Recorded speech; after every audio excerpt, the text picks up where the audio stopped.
আমরা সবাই জানি এই প্রচণ্ড গরমে টক দই আমাদের শরীরের জন্য খুবই উপকারী।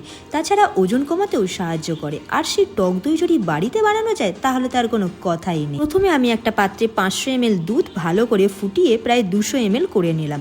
তারপর সেই দুধটি কিছুক্ষণ ঠান্ডা করতে দিতে হবে, মানে কুসুম গরম করে নিতে হবে, যাতে হাত দিলে সেই গরমটা সহ্য করা যায়, এই রকম অবস্থায় আনতে হবে।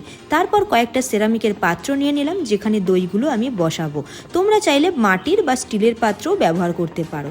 পাত্রগুলির গায়ে অল্প কিছু টক দইয়ের বীজ লাগিয়ে নিতে হবে। তারপর সেই কুসুম গরম দুধটি ঢেলে প্রায় 6 ঘন্টা ঢাকা চাপা দিয়ে রুম টেম্পারেচারে রাখতে হবে।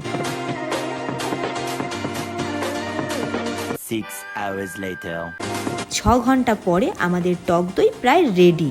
যদি কেউ ঠান্ডা খেতে চাও তো 1-2 ঘন্টার জন্য ফ্রিজে রেখেও খেতে পারো। তো চলো, আজকে আমরা তৈরি করে নিলাম ঘরে বানানো সুন্দর টক দই।